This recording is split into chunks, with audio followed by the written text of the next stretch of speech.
The Bloodmoon Queen. Isolde Corbin had always known the forest wanted something from her. The wind carried her name, the trees bent as she passed, and the villagers whispered when they thought she couldn't hear. But she ignored them until the night of the eclipse, when the river turned black and the wolves left footprints that smoldered where they touched the earth. When she turned to run, a figure stepped into her path, golden-eyed and waiting. "You've been chosen," he said, voice calm, certain.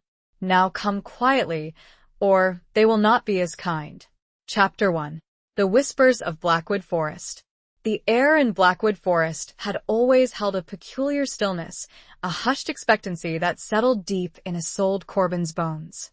It wasn't an unpleasant feeling, not exactly. More like the held breath before a revelation, the quiet hum of a secret waiting to be spoken. For 62 years, Isolde had lived on the edge of this ancient woodland, in the small, isolated village of Oakhaven, and for 62 years, she'd felt its subtle, persistent call. Isolde's cottage, a sturdy, stone-built structure with a roof of moss-covered slate, stood at the very edge of the village, where the cobbled lane dissolved into a dirt track that snaked its way into the trees.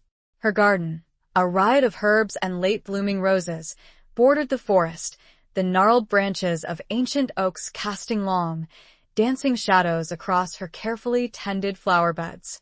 She'd inherited the cottage and the unsettling proximity to the woods from her grandmother, a woman the villagers had whispered about even more than they whispered about Isolde. She had the sight, they'd say, their voices low and laced with a mixture of fear and reverence. Saw things others couldn't, heard things others wouldn't. Isolde had never known her grandmother, but she'd felt her presence in the creak of the floorboards, the scent of wood smoke that lingered in the air, and the unsettling feeling of being watched whenever she ventured too close to the trees. Isolde, however, considered herself a practical woman. She'd spent her life tending to her garden, brewing herbal remedies for the villagers despite their wary glances, and reading by the firelight. She'd buried her husband, Thomas, a kind, quiet man who'd loved the predictability of their routine, 20 years ago. The grief had been a dull ache, a constant companion, but it had also left her with a strange sense of freedom. She was alone, yes, but she was also entirely her own. The whispers, though, they'd intensified in recent weeks. Not the whispers of the villagers, though those had taken on a new, urgent tone, but the whispers of the forest itself.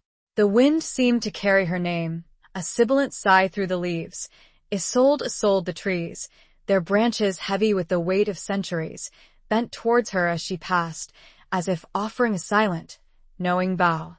Even the birdsong seemed to hold a different melody, a haunting refrain that resonated deep within her soul. She tried to dismiss it, of course. Age, she told herself, brought on strange fancies. Loneliness could play tricks on the mind. But the feeling persisted, growing stronger with each passing day, a tightening knot of anticipation in her chest. She found herself drawn to the forest edge, spending hours sitting on a weathered stone bench, her gaze lost in the dappled shadows, her hand unconsciously reaching out to touch the rough bark of the nearest tree.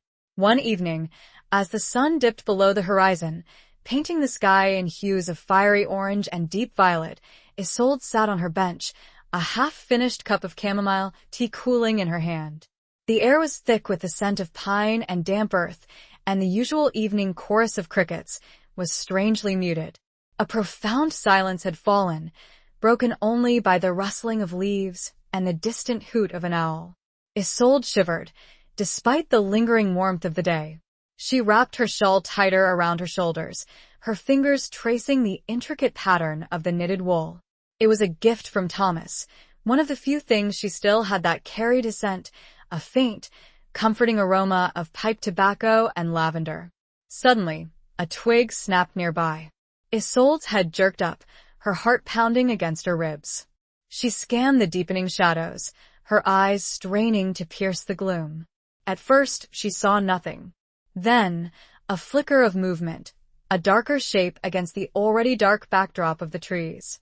It was a wolf, larger than any wolf she'd ever seen, its fur the color of midnight, its eyes glowing with an unnatural, amber light.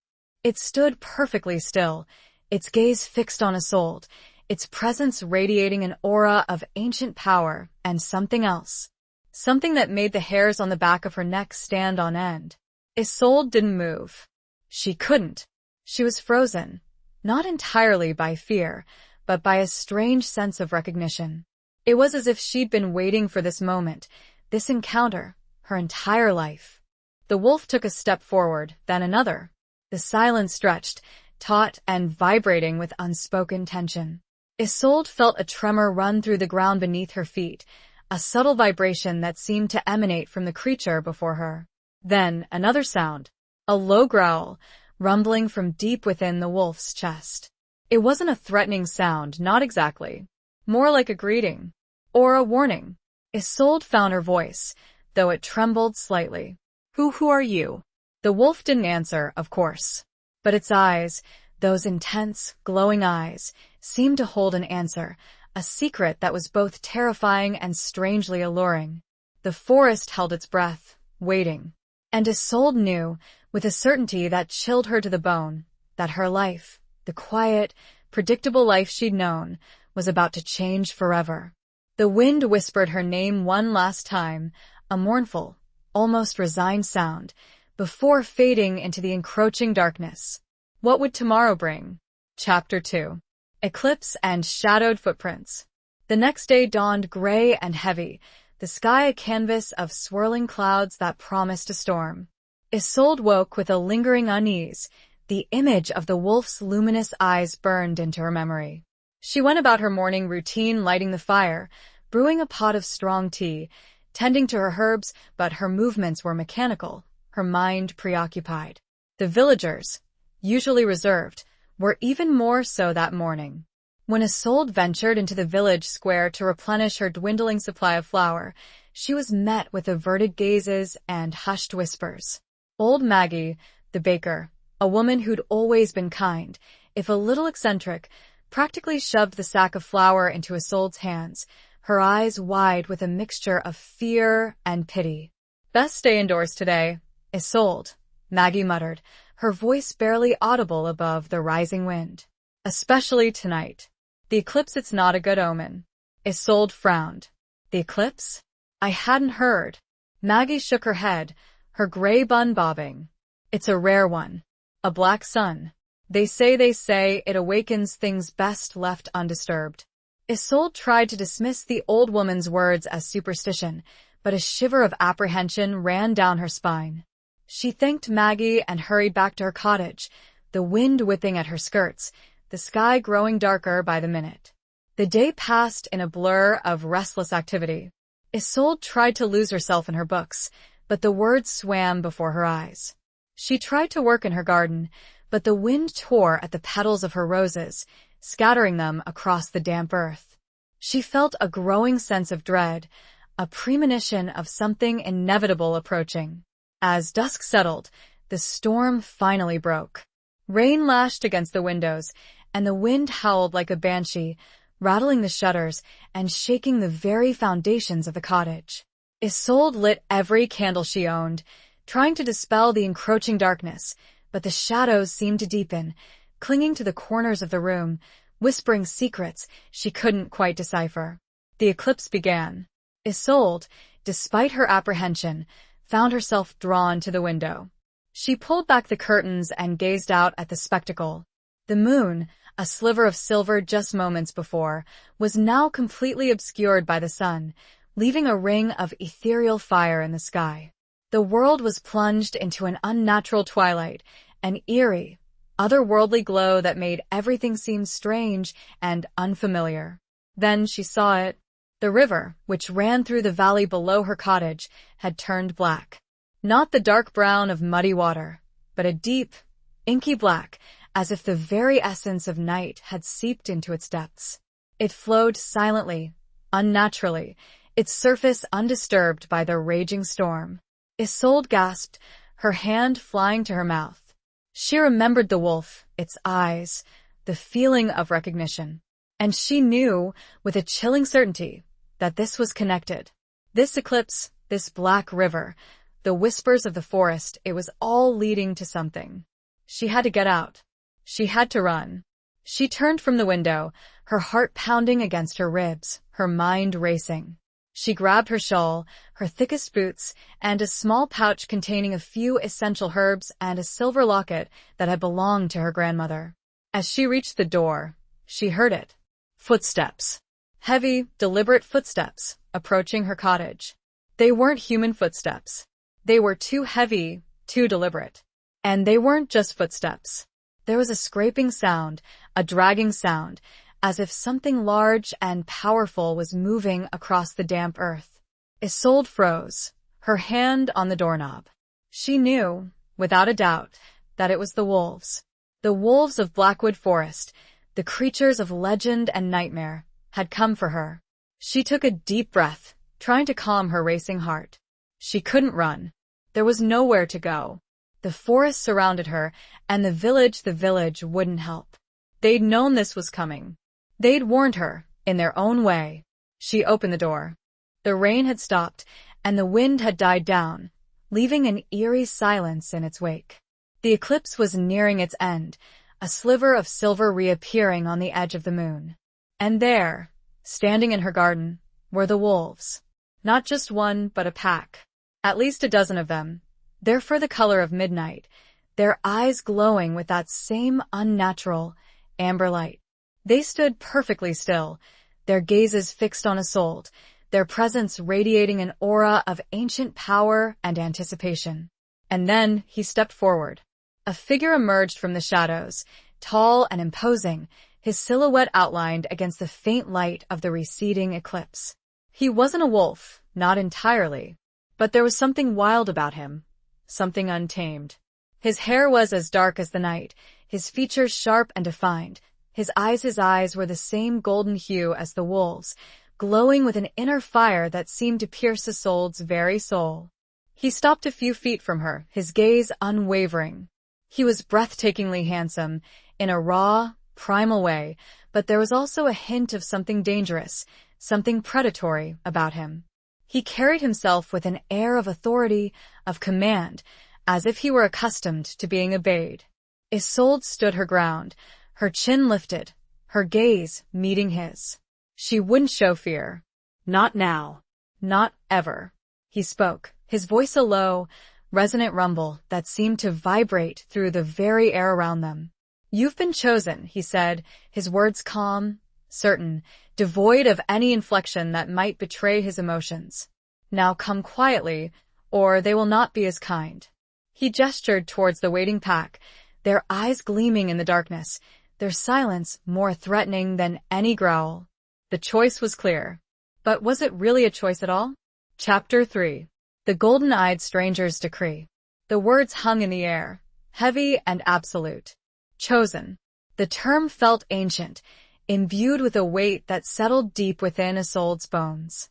She looked from the stranger's intense gaze to the silent, watchful pack, their amber eyes reflecting the dying light of the eclipse. There was no room for negotiation, no space for argument. This wasn't a request, it was a decree. Chosen for what? Isolde asked, her voice surprisingly steady, despite the tremor that ran through her. She needed to understand, to grasp some semblance of control in this surreal, terrifying situation. The stranger tilted his head slightly, a flicker of something that might have been amusement or perhaps impatience crossing his features. To fulfill a destiny, he replied, his voice still low and resonant. A destiny that has been waiting for you, for generations. Isolde frowned. I have no destiny. I'm just Isolde Corbin, a widow, a healer. He took a step closer, the scent of rain-soaked earth and something wilder, something untamed, reaching her nostrils. It was a strangely intoxicating scent, both unsettling and alluring. You are more than you know, Isolde Corbin, he said, his golden eyes holding hers captive. You are the key to a pact, an agreement forged long ago between your ancestors and mine. The silver locket, hidden beneath her shawl, suddenly felt heavy against her skin. She remembered her grandmother's stories, whispered tales of ancient magic and creatures that walked between worlds. Stories she had dismissed as folklore, as the ramblings of an old woman lost in the mists of time. But now they felt terrifyingly real. What pact? Isolde asked, her voice barely a whisper. A pact that ensures the balance, he replied. A pact that protects this land, this forest, from a darkness that would consume it all. He paused, his gaze sweeping over the silent pack, then back to Isolde. And you are the price of that protection. The price. The words echoed in Isolde's mind, cold and sharp as shards of ice. She was to be a sacrifice, a pawn in some ancient game she didn't understand. Anger, hot and fierce, surged through her, momentarily eclipsing her fear. I will not be a price, she declared, her voice rising. I will not be bartered away like some object. The stranger's expression didn't change, but his eyes seemed to darken, the golden light intensifying. You have no choice, Isolde. The pact is binding. It is written in blood, in magic, in the very fabric of this land. Isolde's gaze flickered to the black river, still flowing silently, unnaturally, in the valley below. She remembered the whispers of the forest, the feeling of being watched, the sense of inevitability. Perhaps he was right. Perhaps she had no choice. But even if she had no choice, she wouldn't go willingly. She wouldn't surrender without a fight. And if I refuse? She asked, her voice trembling, but her gaze unwavering. The stranger's lips curved into a slow, chilling smile. It wasn't a smile of amusement, or even of cruelty. It was a smile of certainty. Then the pact will be broken, he said. And the consequences will be far worse than anything you can imagine. He gestured towards the wolves again. They will take you one way or another. But I offer you a choice. Come with me willingly, and you will be treated with respect, with consideration. Refuse, and they will take you by force. And they are not known for their gentleness. Isolde looked at the wolves, their eyes gleaming in the darkness, their bodies tense and ready. She knew they wouldn't hesitate. They were creatures of instinct, of loyalty, bound to the will of their leader, this golden-eyed stranger who spoke of ancient pacts and inevitable destinies. She closed her eyes, took a deep breath, and tried to find some semblance of calm within the storm raging inside her. She was afraid, yes, but she was also curious. And there was a flicker of something else, something she couldn't quite name. A sense of belonging? A feeling that, despite the terror, despite the uncertainty, this was where she was meant to be. She opened her eyes and met the stranger's gaze. Who are you? She asked, her voice softer now, resigned. A flicker of something that might have been surprise crossed his features. I am Phelan, he said, Alpha of the Holofong Pack. And you, Isolde Corbin, are to be my bride. The title rolled off his tongue with a possessiveness that sent another shiver, this one not entirely unpleasant, down her spine. The night seemed to deepen around them, the air thick with unspoken promises and ancient magic. What had she gotten herself into? Chapter 4. A choice between fear and fate. Phelan's declaration hung in the silence, stark and unbelievable. Bride. The word felt alien, archaic, a relic of a bygone era. Isolde stared at him, her mind struggling to reconcile the reality of her situation with the absurdity of his statement. She, a 62-year-old widow, a healer, a woman who'd lived a quiet, solitary life for the past 2 decades, was to be the bride of a werewolf alpha? You can't be serious, she said, her voice a mixture of disbelief and indignation. I haven't agreed to anything. I don't even know you. Phelan's golden eyes held hers, unwavering. The pact is not about agreement, Isolde. It is about obligation. And as for knowing me, you will have time enough for that. His words were cold, devoid of any warmth or reassurance. He spoke as if she were a piece of property, a commodity to be acquired, not a woman with her own thoughts, her own feelings, her own will. The anger that had flared within her earlier returned, stronger now, fueled by a sense of injustice and a desperate need to assert her autonomy. I am not a thing to be claimed, she said, her voice shaking with emotion. I am a person. And I will not be forced into a marriage I do not want. Phelan's expression didn't change, but a muscle twitched in his jaw, a subtle indication of his growing impatience. You misunderstand the nature of this union, he said, his voice still controlled, but with an underlying edge of steel. This is not a marriage in the human sense. This is a bonding, a joining of two lineages, two souls, to fulfill an ancient obligation. Two souls.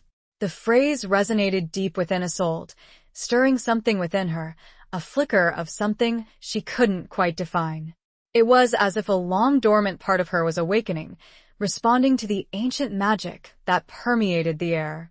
She looked past Phelan to the silent, watchful pack. They were waiting, their eyes gleaming in the darkness, their bodies tense and ready. She knew that if she refused, they would take her by force. And she had no doubt that they would be ruthless, unforgiving. But there was something else, something beyond the fear, beyond the anger. A strange sense of curiosity. A desire to understand this pact, this destiny that Phelan spoke of. And a flicker of attraction, a primal, undeniable pull towards this golden-eyed stranger who exuded such power and mystery. She was torn. Part of her wanted to run, to escape this terrifying situation, to return to the quiet, predictable life she'd known. But another part of her, a deeper, more instinctive part, urged her to stay, to face this challenge, to unravel the secrets that lay hidden within the heart of Blackwood Forest. She thought of Thomas, her late husband. He would have urged caution, practicality. He would have told her to run, to hide, to protect herself. But Thomas was gone, and she was alone. And perhaps this was her chance for something more. Something different. She took a deep breath, her gaze meeting Phelan's. Tell me more about this pact, she said, her voice calmer now, resigned but not defeated. Tell me what it entails, what it means for me and for you. Phelan inclined his head, a slight acknowledgement of her willingness to listen. The pact was forged centuries ago. He began, his voice taking on a storytelling tone between the first Corbin and the first Hallowfang. Your ancestors, the founders of Oakhaven, sought to settle this land, but they encountered resistance. The forest, it was not empty. It was inhabited by creatures of magic, creatures of the night, creatures like us. He paused, his gaze sweeping over the surrounding trees, as if acknowledging their ancient presence. A war ensued, a bloody conflict that threatened to destroy both sides. But then a solution was found. A pact. A joining of two bloodlines to ensure peace, to maintain the balance between the human world and the other world. And that joining is us? Isolde asked, her voice barely a whisper. Phelan nodded. Every few generations, when the stars align, when the magic is strong, a Corbin is chosen to become the bride of the Hallowfang Alpha. It is a sacred duty, a sacrifice and a privilege. A sacrifice. The word chilled Isolde, but she pushed aside her fear. And what if I refuse? What if I break this pact? Phelan's eyes darkened, the golden light intensifying. Then the balance will be shattered, he said. The darkness that we hold at bay will be unleashed. The forest will consume everything. Oakhaven will be no more. The threat was clear, and Isolde knew he wasn't exaggerating. She felt the weight of responsibility, the burden of this ancient obligation, settling upon her shoulders. She was not just Isolde Corbin anymore. She was the key to the survival of her village, of her people. She looked at Phelan, at his strong, resolute features, his eyes that held both danger and a hint of something else, something that drew her in. She had a choice to make. A choice between fear and fate. Between the life she'd known and the unknown path that lay before her. And in that moment, surrounded by the silent wolves and the ancient magic of Blackwood Forest, she knew what she had to do. She squared her shoulders. I will go with you, she declared, looking directly into his golden eyes, feeling a sliver of fear, yes, but also of some other, stronger emotion she couldn't decipher. What was this strange feeling brewing inside her? Chapter 5. Into the heart of Hallowfang. A flicker of something crossed Phelan's face, a fleeting expression that Isolde couldn't quite decipher. Relief? Satisfaction? Perhaps even a hint of respect. It vanished as quickly as it appeared, replaced by his usual stoic mask. Wise choice, he said, his voice devoid of any emotion. He gestured towards the pack, and the wolves parted, forming a path that led deeper into the forest. Come. Isolde hesitated for a moment, her gaze lingering on her cottage, the only home she'd ever known. It stood there, bathed in the faint moonlight that had broken through the receding storm clouds, a symbol of the life she was leaving behind. A life of quiet routine, of predictable days and solitary nights. A life that, despite its loneliness, had been safe. She took a deep breath, the scent of pine and damp earth filling her lungs, and stepped forward, following Phelan into the darkness. The wolves closed ranks behind her, their silent presence both comforting and unsettling. She was surrounded, a prisoner in a way, but also protected. The forest was different at night. Deeper, darker, more alive. The trees loomed over her, their branches intertwined, forming a canopy that blotted out the sky. The air was thick with the scent of moss and decaying leaves, and the sounds of the night, the rustling of unseen creatures, the hooting of owls, the distant howl of a wolf filled her ears. Isolde walked beside Phelan, their shoulders occasionally brushing, sending a strange shiver down her spine. He didn't speak, and neither did she. The silence was heavy, laden with unspoken questions, with the weight of their shared destiny. She stole glances at him, trying to decipher the man behind the mask of the Alpha. He was tall, even taller than she'd first realized, his body lean and muscular, his movements graceful and powerful. His dark hair was long, falling to his shoulders, and his features were sharp and defined, his jaw strong, his cheekbones high. But it was his eyes that captivated her, those intense, golden eyes that seemed to see into her very soul. They walked for what seemed like hours, the path winding deeper and deeper into the heart of the forest. Isolde's legs began to ache, and her breath came in ragged gasps, but she didn't complain. She wouldn't show weakness, not to him, not to the wolves. Finally, they reached a clearing. In the center stood a massive oak tree, its branches reaching towards the sky like gnarled, skeletal fingers. It was ancient, older than anything Isolde had ever seen, its trunk so wide that it would have taken a dozen people to encircle it. And around the base of the tree, nestled amongst its roots, was a village. Not a village like Oakhaven, with its neat rows of cottages and cobbled streets. This was a village of another kind. The dwellings were built of wood and stone, seamlessly integrated into the natural landscape, as if they had grown organically from the forest floor. There were no lights, save for the faint glow of the moon and the flickering flames of a few strategically placed torches. The villagers, if that's what they were gathered in the clearing, their eyes fixed on Isolde and Phelan. They were a diverse group, men and women, young and old, all with the same wildness about them, the same untamed quality that she'd sensed in Phelan. Some had dark hair, others fair, but all had eyes that gleamed with an inner light, a reflection of the moon, or perhaps something more.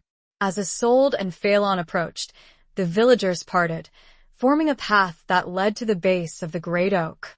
There, standing before a rough-hewn altar made of stone, was an old woman. She was small and frail, her face wrinkled and weathered, but her eyes, a startling shade of silver, were sharp and intelligent.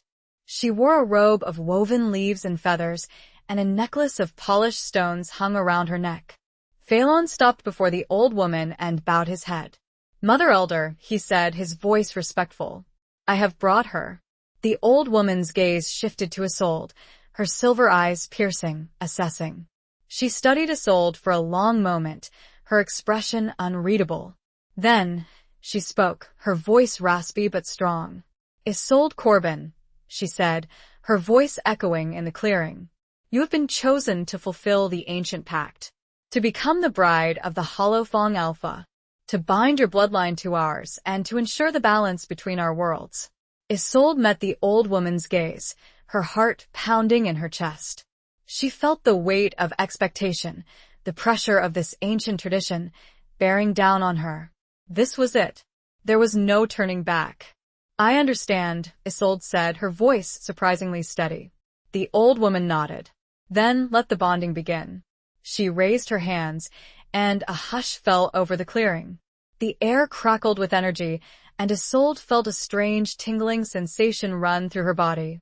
The moon, now fully visible, seemed to glow brighter, casting an ethereal light over the scene.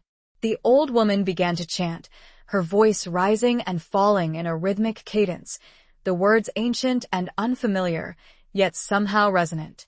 Isolde felt a pull, a drawing towards Phelan, towards the great oak, towards the very heart of the forest. She was afraid, yes, but she was also exhilarated. This was her destiny, and she would face it head-on. This new life, it had begun. What was this ritual, and what part would she have to play? Chapter 6. The Ancient Pact Revealed. The Mother Elder's chanting intensified, the ancient words weaving a tapestry of magic that seemed to vibrate in the very air. Isolde felt a tingling sensation spread through her limbs, a warmth that started in her core and radiated outwards, as if the forest itself were embracing her. Phelan stepped closer, his golden eyes locking with hers. He reached out and took her hand, his touch surprisingly gentle, sending a jolt of electricity through her. His skin was warm, and she could feel the subtle tremor of power that ran beneath the surface. The Mother Elder continued her chant, her silver eyes glowing with an otherworldly light. She produced a small, silver knife, its blade intricately engraved with symbols that Isolde didn't recognize, but which seemed to hum with a faint energy. Isolde's heart pounded in her chest, but she didn't flinch. She had come this far. She wouldn't show fear, not now. The Mother Elder approached Phelan first. She held the knife to his palm and made a small, precise incision. A single drop of blood welled up, dark and shimmering in the moonlight. Phelan didn't react, his expression stoic, his gaze fixed on Isolde. Then, the Mother Elder turned to Isolde. She took Isolde's hand, her touch surprisingly gentle, and held the knife to her palm. Isolde held her breath, bracing herself for the pain. But the incision was quick, almost painless, and a single drop of her own blood welled up, mirroring Phelan's. The Mother Elder then brought their hands together, pressing their bleeding palms against each other. Isolde gasped as their blood mingled, a jolt of energy passing between them, a connection forming, both physical and something more. The chanting reached a crescendo, the air crackling with power. Isolde felt a strange sensation, as if her very being were merging with Phelan's, their souls intertwining, their destinies becoming one. It was an overwhelming feeling, both terrifying and exhilarating. The Mother Elder then began to speak, her voice clear and resonant, explaining the ancient pact in detail. "Centuries ago," she began, "the world was a different place. The veil between the human realm and the realm of the Fae was thinner, more permeable. Creatures of magic walked freely, and humans, in their ignorance and fear, often clashed with them." She paused, her gaze sweeping over the assembled villagers, their faces illuminated by the flickering torchlight. "The Corbins, your ancestors, Isolde, were among the first to settle this land. They were strong, resourceful, but they were also reckless. They sought to conquer the forest, to tame its wildness, to bend it to their will." Isolde listened intently, her mind racing. She'd heard stories, of course, whispers of the early settlers and their struggles with the wild things of the forest. But she'd always dismissed them as legends, as folklore. The Hollow Fangs, the Mother Elder continued, were the guardians of this forest, the protectors of its magic. They were powerful, ancient, and they would not yield their territory without a fight. A war ensued, a bloody conflict that threatened to destroy both sides. She looked at Phelan, her silver eyes filled with a mixture of pride and sorrow. Phelan's ancestors, like yours, were warriors, leaders. They fought bravely, fiercely, but they also realized that the war was futile. that it would lead only to mutual destruction. So they sought a different path. Phelan interjected, his voice low and resonant. A path of peace. A path of union. The Mother Elder nodded. They forged a pact, an agreement to share this land, to live in harmony, to protect the balance between their worlds. And to seal this pact, they agreed to a bonding. A joining of their bloodlines, a merging of their destinies. Every few generations, she continued, when the stars align, when the magic is strong, a Corbin is chosen to become the bride of the Holophong Alpha. This union renews the pact, strengthens the bond, and ensures the continued peace between our peoples. Isolde felt a shiver run down her spine. She was not just a bride, she was a symbol, a living embodiment of this ancient agreement. She was the key to maintaining the balance, to preventing the darkness from consuming everything. But the bonding is not just symbolic, the Mother Elder added, her gaze intense. It is also physical and spiritual. It creates a connection between the two souls, a bond that is stronger than any human marriage. It allows the Alpha and his bride to share strength, to communicate telepathically, to become one. Become one. The words echoed in Isolde's mind, both terrifying and alluring. She looked at Phelan, at his golden eyes, and felt a strange pull, a sense of connection. It was as if she could feel his strength, his power, flowing into her, mingling with her own. The implications were terrifying, but it was too late to turn back now. What did this mean for her own identity? Chapter 7. Echoes of a Forgotten Lineage. The weight of the Mother Elder's words settled heavily upon Isolde. The implications of the bonding, the merging of souls, were both exhilarating and terrifying. She was no longer just Isolde Corbin, the village healer. She was becoming something more. Something intertwined with Phelan, with the Holophong Pack, with the ancient magic of Blackwood Forest. The ceremony continued. The Mother Elder wrapped a silver cord, intricately woven with symbols that mirrored those on the knife, around their joined hands, binding them together. The chanting subsided, replaced by a low hum that seemed to emanate from the great oak itself. Isolde felt a surge of energy, a warmth that spread through her body, leaving her feeling both invigorated and strangely complete. She looked at Phelan, and she could sense his presence in her mind, a subtle awareness, a connection that hadn't been there before. It wasn't intrusive, not yet, but it was undeniable. The Mother Elder stepped back, her silver eyes shining with satisfaction.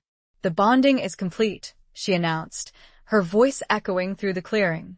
The pact is renewed. The balance is restored. The villagers erupted in cheers, their voices a chorus of celebration and relief. They approached Isolde and Phelan, offering their congratulations, their blessings, their acceptance. Isolde felt a strange mixture of emotions. Fear, yes, but also a sense of belonging. She was a stranger in this strange land, but she was also welcomed. She was part of something ancient, something powerful, something magical. Phelan released her hand, the silver cord now a permanent reminder of their bond. He looked at her, his golden eyes searching hers. "Come," he said, his voice softer now, almost gentle. "There is much you need to learn." He led her away from the clearing, towards a large, rambling structure built at the base of the great oak. It was more elaborate than the other dwellings, with carved wooden panels and stained glass windows that depicted scenes of wolves and forests and other creatures that Isolde couldn't quite identify. This, she realized, was Phelan's home. And now it was hers too. As they entered, Isolde was struck by the warmth and the comfort of the interior. The walls were lined with bookshelves, filled with ancient tomes and leather-bound journals. A fire crackled merrily in a large stone hearth, casting a warm glow over the room. The furniture was sturdy and well-made, crafted from dark wood and adorned with intricate carvings. "This is surprising," Isolde said, her voice a mixture of awe and apprehension. She'd expected something wilder, more primitive. Phelan smiled, a rare and genuine smile that transformed his features, making him seem less intimidating, more human. "We are not savages, Isolde," he said. "We value knowledge, tradition, and comfort." He gestured towards a table laden with food, roasted meats, fresh bread, fruits, and cheeses. You must be hungry, he said. And we have much to discuss. Isolde realized that she was, indeed, ravenous. The ceremony, the emotions, the sheer strangeness of it all had drained her. She sat at the table, and Phelan served her, his movements surprisingly graceful. As they ate, Phelan began to tell her more about the Holofangs, about their history, their culture, their abilities. He explained that they were not simply wolves, but shapeshifters, able to transform between human and wolf form at will. He spoke of their connection to the forest, their ability to communicate with animals, to harness the power of nature. He also spoke of the darkness that threatened them, the forces that sought to disrupt the balance, to exploit the magic of the forest for their own nefarious purposes. He explained that the pact, the bonding, was not just about maintaining peace between humans and Holofangs, but about protecting the entire region from this encroaching darkness. Isolde listened intently, her mind struggling to absorb it all. It was a lot to take in, a complete upheaval of everything she'd ever believed about the world. But as Phelan spoke, she began to understand. She began to see the world through his eyes, through the eyes of the Holofangs. And she began to realize the importance of her role, the responsibility that now rested upon her shoulders. She began perusing the tomes, many in languages no longer spoken in the outside world.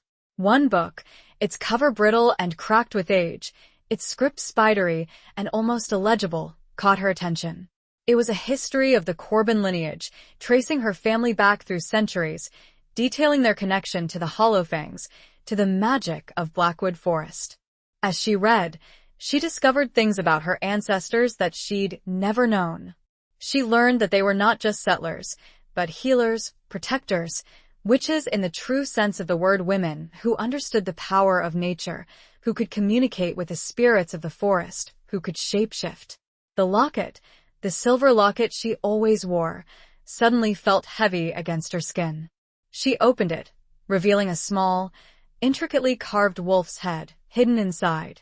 It was a symbol of her heritage, a reminder of her forgotten lineage. A secret passed down through generations, waiting to be rediscovered. She looked up at the carved panels, at the symbols. She had seen this before, many times in her dreams. What did it all mean? Chapter 8. The Unveiling of Lycanthropy. The revelation about her ancestors, about their hidden abilities, their connection to shapeshifting, sent a wave of shock and recognition through Isolde. It explained so much: the whispers of the forest, the feeling of being watched, the strange dreams she'd had, the sense of otherness she'd always felt. She looked at Phelan, her eyes wide with a mixture of awe and apprehension. They were like you? She asked, her voice barely a whisper. Phelan nodded, his golden eyes holding hers. Not all, he said. The ability to shapeshift is rare, even among the Corbins. But it is in your blood, Isolde. It is your heritage. He paused, his gaze searching hers. And it is time for you to embrace it. Isolde's heart pounded in her chest. Embrace it? Embrace the ability to transform into a wolf? The thought was both terrifying and exhilarating. It was a complete upheaval of everything she'd ever known about herself, about her identity. How do I do that? She asked, her voice trembling. Phelan smiled, a slow, encouraging smile that sent a shiver down her spine. It is not something you do, he said. It is something you are. It is about letting go, about surrendering to your instincts, about embracing the wildness within. He stood up and walked towards the hearth, his movements graceful and fluid. He turned to face her, his golden eyes glowing in the firelight. Watch, he said. And then he began to change. Isolde watched, transfixed, as Phelan's body began to transform.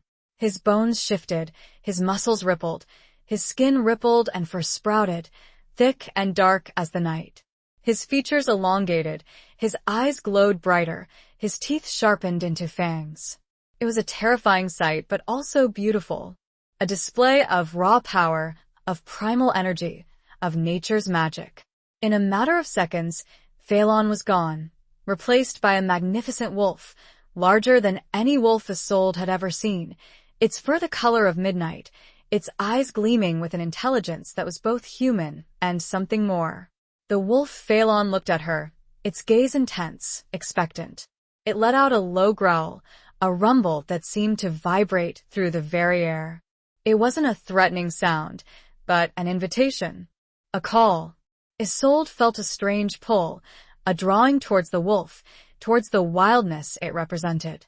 She felt a tremor run through her own body, a tingling sensation, a shifting. She closed her eyes, took a deep breath, and tried to let go, to surrender to her instincts, to the ancient magic that flowed through her veins, to the call of the wolf. It wasn't easy. Fear held her back, the fear of the unknown, the fear of losing control, the fear of becoming something other. But then, she remembered her grandmother's stories, the whispers of the forest, the feeling of belonging she'd felt when she'd first entered the Holofong village. She remembered the locket, the silver wolf's head, the symbol of her heritage. She opened her eyes and met the wolf's gaze. And she let go. She felt a surge of energy, a wave of heat that washed over her, a transformation. Her bones shifted, her muscles rippled, her skin tingled. It was painful, yes, but also exhilarating. A release. A liberation. She felt herself shrinking, her limbs contorting, her perspective changing. She felt fur sprouting, thick and soft, covering her body. She felt her senses sharpening, her hearing becoming more acute, her sense of smell becoming incredibly powerful. And then, she was on all fours, looking up at the wolf at Phelan with new eyes. Eyes that were no longer human, but the eyes of a wolf. A wolf that was smaller than Phelan, her fur a silvery gray, her eyes a startling shade of blue. Phelan the wolf let out a soft whimper, a sound of approval. He nudged her gently with his snout, encouraging her. Isolde took a tentative step, then another. Her movements were awkward at first, clumsy, but she quickly found her balance, her instincts taking over. She felt a sense of freedom, of exhilaration, of joy. She was a wolf. She had transformed. She had embraced her heritage, her destiny. Phelan turned and loped towards the door, glancing back at her, inviting her to follow. Isolde hesitated for a moment, then followed, her paws padding softly on the wooden floor. They ran together, out of the house, into the moonlit clearing, into the heart of Blackwood Forest. The night air was cool against her fur, and the scent of pine and damp earth filled her nostrils. She ran alongside Phelan, their bodies moving in perfect synchronicity, two wolves, bound together by an ancient pact, by a shared destiny, by a growing connection. This, she felt, was just the beginning of a larger discovery. What else was her heritage hiding? Chapter 9. Bonds forged in moonlight. Running through the forest as a wolf, alongside Phelan, was an experience unlike any Isolde had ever imagined. The world was transformed, perceived through a heightened lens of senses she hadn't known she possessed. The scent of the earth, the rustling of leaves, the distant calls of nocturnal creatures, everything was amplified, vivid, alive. She felt a sense of freedom she hadn't experienced in years, a liberation from the constraints of her human form, a connection to the wildness of the forest that resonated deep within her soul. Her movements were instinctive, fluid, her body moving with a grace and power she hadn't known she possessed. Phelan, in his wolf form, was a magnificent creature. His dark fur shimmered in the moonlight, and his golden eyes gleamed with an intelligence that was both familiar and otherworldly. He moved with an effortless grace, a silent predator, perfectly attuned to his surroundings. They ran for hours, their paws barely making a sound on the soft earth. They communicated not through words, but through a subtle exchange of glances, of nudges, of feelings. Isolde found that she could sense Phelan's presence in her mind, a subtle awareness, a connection that was growing stronger with each passing moment. It was as if their minds were linked, their thoughts and emotions flowing between them. As they ran, Phelan showed her the secrets of the forest. He led her to hidden glades, to sparkling streams, to ancient trees that hummed with a palpable energy. He showed her how to hunt, how to track, how to listen to the whispers of the wind. Isolde learned quickly, her instincts guiding her, her wolf form adapting to the demands of the forest. She discovered a strength, a resilience, a wildness within herself that she hadn't known existed. As the moon began to set, casting long, dancing shadows through the trees, Phelan led her to a high cliff overlooking the valley. They stood there, side by side, two wolves silhouetted against the fading light. Below them, the village of Oakhaven lay nestled in the valley, its lights twinkling like fallen stars. Isolde looked at it, her heart aching with a mixture of longing and something else. Something that felt like belonging. She was no longer just Isolde Corbin, the village healer.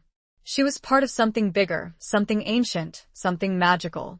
Phelan nudged her gently with his snout, his golden eyes meeting hers. She could sense his concern, his understanding of her mixed emotions. He let out a soft whimper, a sound of reassurance. Then he began to change back. Isolde watched, fascinated, as his wolf form dissolved, his body shifting, his features re-emerging, until he stood before her once again, a man, naked and unashamed, his golden eyes still holding hers. Isolde hesitated for a moment, then followed suit. She closed her eyes, focused on her human form, and felt the familiar surge of energy, the shifting of bones, the tingling of skin. It was still painful, but less so than before. She was learning, adapting. When she opened her eyes, she was standing before Phelan, naked as he was, the cool night air raising goosebumps on her skin. She felt vulnerable, exposed, but also strangely free. Phelan reached out and took her hand, his touch sending a jolt of electricity through her. He didn't speak, but his eyes said it all. He saw her, not just as the Corbin bride, not just as a means to fulfill an ancient pact, but as a woman, as Isolde. He drew her closer, and she went willingly, her body responding to his unspoken invitation. He wrapped his arms around her, and she leaned into him, her head resting on his chest, listening to the steady beat of his heart. The silence between them was not awkward, but comfortable, filled with a growing understanding, a deepening connection. They stood there, embraced under the fading moonlight, two souls bound together by fate, by magic, by something more. "I never imagined," Isolde began, her voice a whisper. Phelan tightened his embrace. "Neither did I," he said, his voice low and husky. "But I am glad." Isolde looked up at him, her eyes searching his. She saw a vulnerability in his gaze, a hint of something that mirrored her own feelings. Fear, yes, but also hope. And something else. Something that made her heart beat faster. He leaned down and kissed her, his lips soft and tentative at first, then firmer, more demanding. Isolde responded, her own lips parting, her body melting into his. It was a kiss of longing, of desire, of connection. A kiss that sealed their bond, not just as alpha and bride, but as man and woman. The kiss was long, deep, a mingling of two souls under the vast expanse of the night sky. She was sure, with the dawning of the new day, she was going to have to return to the world and answer more questions. But tonight, she had found a place and, perhaps, a person. What did tomorrow hold for them? Chapter 10. The Hunter's Shadow Looms. The days that followed were a blur of discovery and transformation for Isolde. She learned more about the Hollowfangs, their customs, their history, their connection to the forest. She practiced her shape-shifting, becoming more comfortable in her wolf form, learning to control the transformation, to harness the power that flowed within her. She and Phelan grew closer, their bond deepening with each passing day. They spent hours exploring the forest together, both in human and wolf form, sharing stories, sharing secrets, sharing silences. Their initial wariness gradually melted away, replaced by a growing trust, a mutual respect, and something more. Something that Isolde was hesitant to name, but which felt increasingly like love. But their newfound peace was not to last. A shadow loomed over them, a threat that had been lurking in the background, growing stronger with each passing day. The hunters. Phelan had mentioned them before, briefly, as one of the forces that sought to disrupt the balance, to exploit the magic of the forest for their own selfish gains. But Isolde hadn't fully grasped the danger they posed until she saw them for herself. One evening, as she and Phelan were returning from a hunting trip in their wolf forms, they encountered a group of men, armed with crossbows and silver-tipped arrows, patrolling the edge of the forest. They were clad in dark clothing, their faces grim and determined, their eyes filled with a cold, fanatical hatred. Phelan immediately shielded Isolde with his body, his growl a low, menacing rumble. He knew that these men were not ordinary hunters. They were trained, skilled, and they knew about the Hollowfangs. They were hunting them. Isolde felt a surge of fear, but also anger. These men were trespassing on Hollowfang territory, threatening their way of life, threatening Phelan. They managed to evade the hunters, slipping back into the shadows of the forest, their hearts pounding. But the encounter left a lingering unease, a sense of impending danger. "They are becoming bolder," Phelan said later, as they sat by the fire in his home. "More organized. They are being led by someone who knows about us. Someone who wants to destroy us." Isolde shivered, remembering the cold, hateful eyes of the hunters. "Who?" she asked. Phelan's expression darkened. "His name is Silas," he said. "He is a descendant of a long line of hunters, men who have dedicated their lives to eradicating creatures like us. He believes we are monsters, abominations, a threat to humanity." "But that's not true," Isolde protested. "You're protecting the forest, protecting the balance." Phelan nodded. "He doesn't care about the balance," he said. "He cares only about power, about control. And he believes that by destroying us, he will gain that power." He paused, his gaze meeting Isolde's. "He also knows about the pact," he added. "About you.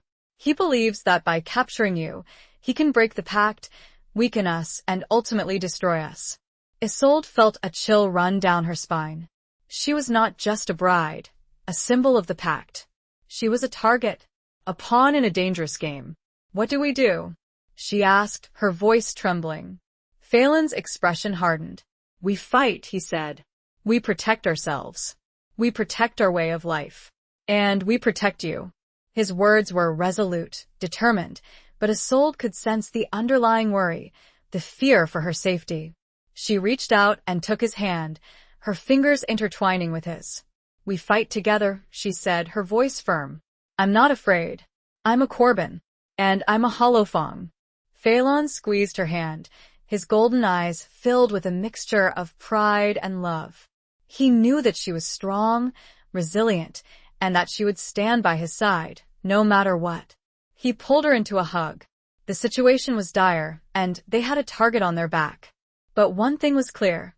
They would fight to the death to protect their pack, their love, and their new life together. The hunters had made a mistake. They had awoken a sleeping giant. What would be their strategy? Chapter 11. Secrets of the Silver Ring. The threat of Silas and his hunters hung heavy in the air, casting a shadow over the Hollowfang village. Phelan called a council meeting, gathering the elders and the most experienced warriors to discuss their strategy. Isolde, as Phelan's bonded bride, was included in the council. She sat beside him at the base of the great oak, listening intently as the others spoke, offering their opinions, their concerns, their suggestions. She was still learning about the Hollowfang way of life, about their intricate social structure, their ancient traditions, their abilities. But she was quickly gaining their respect, not just as Phelan's bride, but as a strong, intelligent woman who was willing to fight for their cause. The discussion was heated, with some advocating for a preemptive strike against the hunters, while others argued for a more defensive approach, strengthening their borders, increasing their patrols. Phelan listened patiently, his golden eyes assessing each speaker, weighing their words carefully. He was a strong leader, decisive and commanding, but he also valued the opinions of his people. Isolde, meanwhile, was studying the silver cord that bound her wrist to Phelan's. She remembered the symbols engraved on it, The same symbols that were on the silver knife used in the bonding ceremony, the same symbols that adorned the walls of Phelan's home. She had been researching these symbols, poring over ancient texts in Phelan's library, trying to decipher their meaning. She had discovered that they were not just decorative, but a form of ancient writing, a language used by the first Corbins and Hollowfangs to communicate, to record their history, to channel their magic. She had also found a reference to a silver ring, a ring that was said to be the key to unlocking the full power of the pact, a ring that had been lost for centuries. During a lull in the council meeting, Isolde spoke up. "I've been researching the symbols on the silver cord," she said, her voice clear and strong. "And I believe I've found something significant." All eyes turned to her, curious, expectant.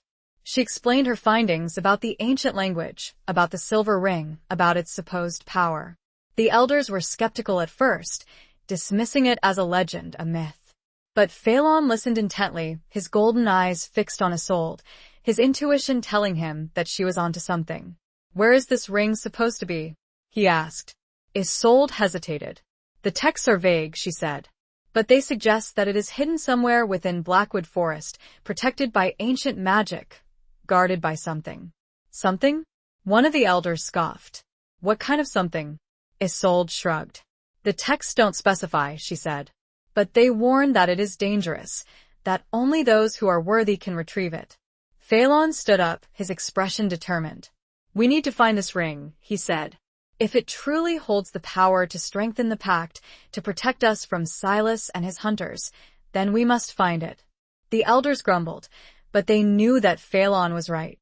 They couldn't afford to dismiss any potential advantage, any possible weapon against their enemies.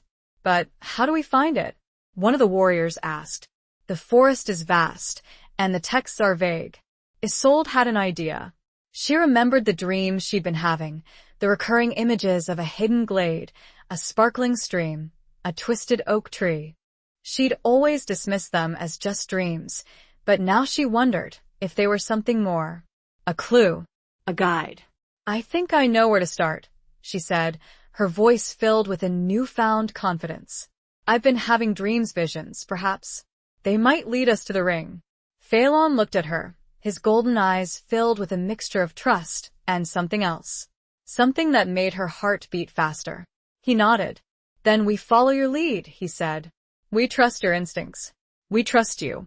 His words were a validation, an affirmation of her place within the Hollowfang pack, of her growing power, of her connection to him. Isolde had located a tome indicating the ring might be hidden within a specific section of the forest, only accessible during the solstice. The ring, according to the legends, was a key to a source of enormous power, not just for the werewolves, but for anyone who could wield its magic. That power was something Silas desperately craved. She felt a surge of determination, a renewed sense of purpose. She would find this ring. She would unlock its power. She would protect her people. She would protect Phelan. And she would start by trusting the visions in her dreams. It seemed the solstice was fast approaching. What dangers awaited them in their quest? Chapter 12. A dance of trust and betrayal. The solstice was only a few days away, and the tension within the Hollowfang village was palpable. Preparations were underway for the search for the silver ring, with Phelan organizing scouting parties, gathering supplies, and studying the ancient texts alongside Isolde, trying to decipher any further clues about its location. Isolde, guided by her dreams, had identified a specific area of the forest, a remote and rarely visited region known for its treacherous terrain and unsettling atmosphere. It was said to be a place of ancient magic, a place where the veil between worlds was thin, a place where strange things happened. She and Phelan spent hours poring over maps, charting a course, planning their route. They worked together seamlessly, their minds attuned to each other, their bond strengthening with each passing day.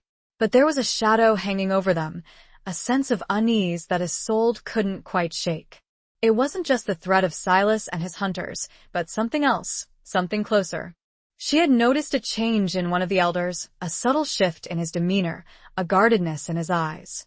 Elder Bran, a man who had always been supportive of Phelan, who had welcomed Isolde with open arms, now seemed distant, withdrawn. He had been questioning her motives, her abilities, her loyalty. Isolde had tried to dismiss it as paranoia, as the stress of the situation getting to her. But the feeling persisted, growing stronger with each passing day.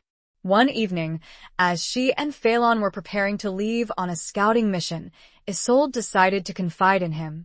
"I'm worried about Elder Bran," she said, her voice low, hesitant. I think he might be hiding something." Phelan frowned, his golden eyes searching hers. "What makes you say that?" Isolde explained her observations, her feelings, her intuition. Phelan listened intently, his expression thoughtful. He trusted Isolde's instincts, her ability to sense things that others couldn't. But he also trusted Elder Bran, a man who had been his mentor, his advisor, his friend. "I will speak to him," Phelan said finally. "But I will do so discreetly. I don't want to accuse him, without proof." Isolde nodded, relieved that Phelan was taking her concerns seriously. They set off on their scouting mission, their wolf forms gliding silently through the moonlit forest. They were searching for any signs of Silas's hunters, any indication of their movements, their plans. But as they neared the area where Isolde's dreams had led them, they encountered something unexpected. A trap.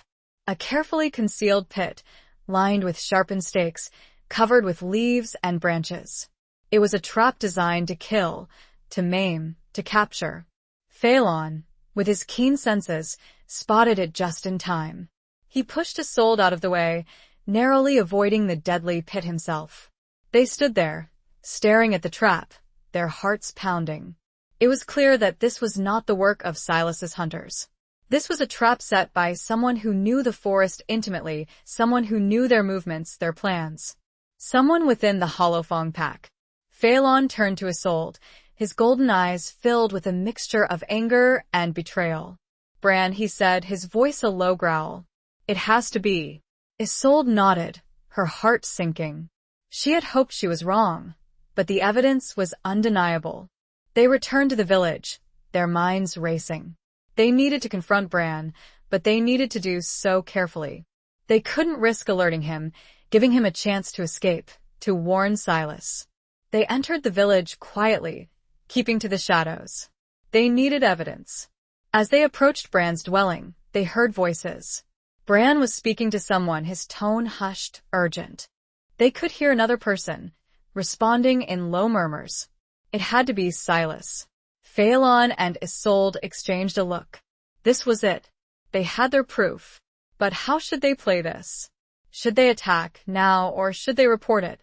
What was their next move going to be? Chapter 13. The Price of Forbidden Love.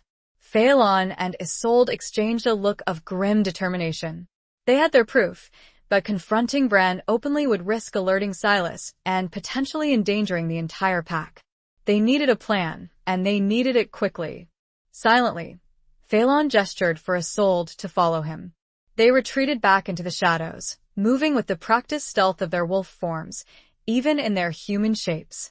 Once they were a safe distance from Bran's dwelling, Phelan turned to Isolde, his golden eyes reflecting the moonlight. "We need to gather the other elders," he said, his voice a low, urgent whisper. "But we can't let Bran know what we're doing. We need to make it seem like a routine meeting, something unsuspicious." Isolde nodded, her mind racing. "We could call a meeting to discuss the solstice preparations," she suggested. "That would seem normal enough." Phelan agreed.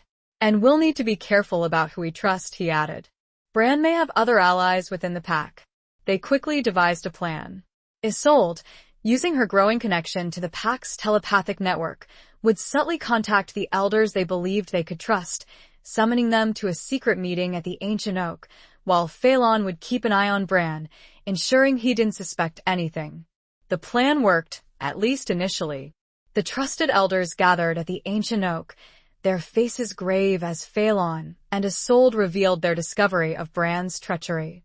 The elders were shocked, disbelief warring with anger on their faces. Bran had been a respected member of their community for decades. "We must confront him," one of the elders, a stern-faced woman named Lyra, declared. "And bring him to justice." "Agreed," Phelan said. but we need to do it strategically. We don't want to give Silas any advantage. They decided to confront Bran during the supposed solstice preparation meeting, using the element of surprise to their advantage. They would accuse him openly, present their evidence, and demand an explanation. The meeting was tense. Bran, initially unsuspecting, entered the council chamber with his usual air of authority. But as Phelan began to speak, outlining their discovery, Bran's composure crumbled. He tried to deny it at first, blustering, feigning indignation. But as Isolde presented the evidence her visions, the trap they had found, the overheard conversation, his defenses weakened. Finally, cornered and exposed, Bran confessed. He admitted to collaborating with Silas, to betraying his pack, to coveting the power of the silver ring for himself. He revealed that Silas had promised him a share of that power, a chance to rule alongside him, to reshape the world in their image. He spoke of his resentment towards Phelan, his jealousy of his power, his bitterness over a past love, a woman who had chosen Phelan's father over him. That woman, Isolde realized with a jolt, was Phelan's mother. The forbidden love, long buried, had festered into a poisonous hatred, fueling Bran's treachery. The revelation sent a wave of shock through the council chamber. The elders were stunned, heartbroken by Bran's betrayal, by the depth of his resentment. Phelan, however, remained stoic, his golden eyes fixed on Bran, his expression unreadable. He had suspected Bran's jealousy, his bitterness, but he had never imagined it would lead to this. "You are banished," Phelan declared, his voice cold and final. "You are no longer a member of the Holofong pack. You will leave this territory immediately, and if you ever return, you'll be treated as an enemy." Bran, stripped of his power, his dignity, his purpose, was led away by two of the warriors, his head hung in shame. The council meeting was adjourned, the atmosphere heavy with sadness and betrayal. But there was no time for mourning. The solstice was fast approaching, and Silas was still out there, plotting, scheming. Phelan turned to Isolde, his golden eyes filled with a mixture of gratitude and something else. Something that made her heart ache. "Thank you," he said, his voice soft. "For your courage, for your loyalty, for everything." He reached out and took her hand, his touch sending a familiar shiver down her spine. He knew that they had a difficult task ahead of them, a dangerous quest. But he also knew that they would face it together, their bond stronger than ever, forged in the crucible of trust and betrayal. The price of forbidden love had to be paid. Now they had to focus. The silver ring had to be recovered. What would be next? Chapter 14. Scars of the past, hopes of the future. The banishment of Elder Bran left a gaping wound in the heart of the Holofong community. Trust, once freely given, was now a precious commodity, carefully guarded. The remaining elders, along with Isolde and Phelan, worked tirelessly to reinforce the pack's defenses, both physical and spiritual, preparing for the inevitable confrontation with Silas and his hunters. Isolde found herself increasingly drawn to the history of the Holofangs and Corbins, spending hours in Phelan's library, poring over ancient texts, seeking to understand the roots of the conflict, the origins of the pact, the secrets of her own lineage. She discovered that the rivalry between Silas's ancestors and the Holofangs was not just about territory or power, but about a fundamental difference in ideology. Silas's ancestors believed in the dominance of humanity, in the subjugation of nature, in the eradication of anything they considered abnormal or monstrous. The Holofangs, on the other hand, believed in balance, in harmony with nature, in the acceptance of diversity. She also learned more about her own ancestors, the Corbins, and their role as mediators, as peacemakers, as bridge builders between the human world and the world of the Fae. She discovered that the women of her line possessed a unique gift, an ability to sense and manipulate the subtle energies of the earth, to communicate with the spirits of the forest, to heal. She realized that her own healing abilities, her connection to the forest, her shape-shifting, were not just random occurrences, but a legacy, passed down through generations, waiting to be awakened. As she delved deeper into her research, she found a recurring motif, a symbol that appeared in almost every text, on almost every artifact related to the pact, a silver ring entwined with a wolf's head and a sprig of oak leaves. She realized that this was not just a symbol but a key to understanding the true nature of the pact, to unlocking its full potential, to defeating Silas. She shared her findings with Phelan, and together they began to piece together the puzzle, to unravel the secrets of the past. They discovered that the silver ring was not just a source of power, but a conduit, a channel through which the energies of the earth, the moon, and the stars could be harnessed. They also learned that the ring was not lost, but hidden, protected by a series of ancient wards, guarded by creatures of the Fae.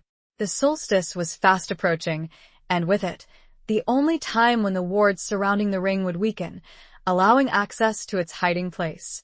They knew that Silas would be seeking the ring as well, and that they would have to race against time to find it first. But there was another challenge they faced, a more personal one. Phelan, still reeling from Bran's betrayal, was struggling with his own demons. He was questioning his judgment, his leadership, his ability to trust.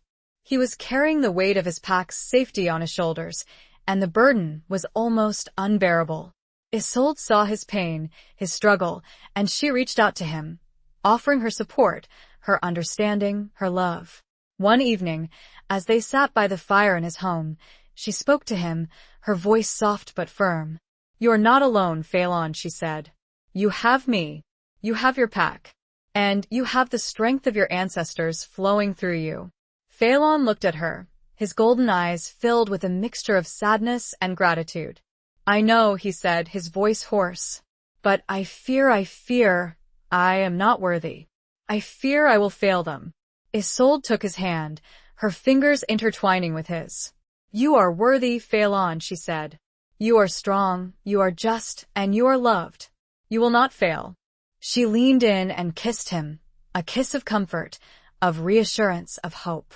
Phelan responded, his arms wrapping around her, holding her close. He found solace in her embrace, in her unwavering belief in him. He knew that the road ahead would be difficult, dangerous, but he also knew that he would face it with Isolde by his side, their bond stronger than ever, their love a beacon in the darkness. They had to look for a way to get to the ring before Silas, knowing that they might have to sacrifice much to achieve it. The solstice was fast approaching. What awaited them there? Chapter 15. The Ritual Under the Blood Moon. The solstice arrived, heralded by a blood moon, a rare and ominous celestial event that cast an eerie, reddish glow over Blackwood Forest. The air crackled with energy, and the veil between worlds felt thin, almost transparent. Isolde and Phelan, accompanied by a small, trusted group of Holophong warriors, set off towards the hidden glade where, according to Isolde's visions and the ancient texts, the silver ring lay hidden. They moved swiftly and silently through the forest, their senses heightened, their wolf forms ready to be unleashed at a moment's notice. They knew that Silas and his hunters would be searching for the ring as well, and that they were walking into a trap, a confrontation that was inevitable. As they neared the glade, Isolde felt a surge of power, a tingling sensation that ran through her entire body. She could sense the ancient magic that protected the ring, the presence of the guardians. They entered the glade, a circular clearing bathed in the eerie, reddish light of the blood moon. In the center stood a twisted oak tree, its branches gnarled and reaching towards the sky like skeletal fingers. At the base of the tree was a small, stone altar, covered in ancient symbols. And on the altar, shimmering in the moonlight, lay the silver ring. It was a beautiful object, intricately crafted, a silver band entwined with a wolf's head and a sprig of oak leaves. It pulsed with a faint, inner light, a palpable energy that hummed in the air. But as Isolde and Phelan approached the altar, they were not alone. From the shadows of the trees, creatures emerged, their forms shifting, ethereal, their eyes glowing with an otherworldly light. They were the guardians of the ring, creatures of the Fae, beings of pure energy, bound to protect the ancient artifact. They were not hostile, not yet, but they were wary, watchful. their gazes fixed on Isolde and Phelan, assessing their intentions, their worthiness. Phelan stepped forward, his golden eyes meeting the gaze of the lead guardian, a tall, slender being with wings of shimmering light. "We are here to claim the ring," Phelan said, his voice clear and strong. "To renew the pact, to protect the balance, to defend our world." The guardian remained silent for a moment, its gaze piercing, assessing. Then, it spoke, its voice a chorus of whispers, a symphony of sounds that resonated deep within Isolde's soul. "The ring is not for the taking," the guardian said. "It is for the giving. It is for those who are worthy, for those who understand its power, for those who will use it for the good of all." Isolde stepped forward, her hand reaching out towards the ring. She could feel its energy calling to her, beckoning her, inviting her to connect. "I am Isolde Corbin," she said, her voice trembling but firm. "A descendant of the first Corbins, a bride of the Holofong Alpha, a protector of the balance." She closed her eyes and focused on her intention, on her desire to heal, to protect, to unite. She channeled her energy, her magic, her love, towards the ring. The ring responded, its light intensifying, its energy surging. It floated off the altar, hovering in the air, and then it flew towards Isolde, settling on her finger, a perfect fit. A wave of power washed over her, a surge of energy that left her feeling both exhilarated and transformed. She could feel the ancient magic flowing through her, connecting her to the earth, to the moon, to the stars, to Phelan. The guardians, satisfied, bowed their heads and faded back into the shadows, their duty fulfilled. But as Isolde and Phelan turned to leave the glade, they were confronted by another presence. Silas. He stood at the edge of the clearing, his hunters flanking him, their crossbows raised, their eyes filled with a cold, fanatical hatred. "The ring is mine," Silas said, his voice a low growl. "And you will die." Phelan stepped in front of Isolde, shielding her with his body, his golden eyes blazing with defiance. The battle lines had been drawn, and now, both factions stared at each other, ready to draw blood. Who was going to prevail, and what was Isolde going to do with her new power? Chapter 16. Confronting the Inner Beast. The air crackled with tension, the silence broken only by the rustling of leaves and the distant hooting of an owl. Silas and his hunters stood poised, their weapons trained on Isolde and Phelan, their faces grim and determined. Phelan, his body tense, his golden eyes blazing, stepped forward, shielding Isolde with his presence. He knew that this was a fight they couldn't avoid, a confrontation that had been brewing for centuries. "You will not have the ring, Silas," Phelan said, his voice a low, menacing growl. "It belongs to those who protect the balance, not to those who seek to destroy it." Silas sneered, his eyes filled with a cold, fanatical hatred. "The balance is a lie," he said. "There is only power. And the ring will give me that power."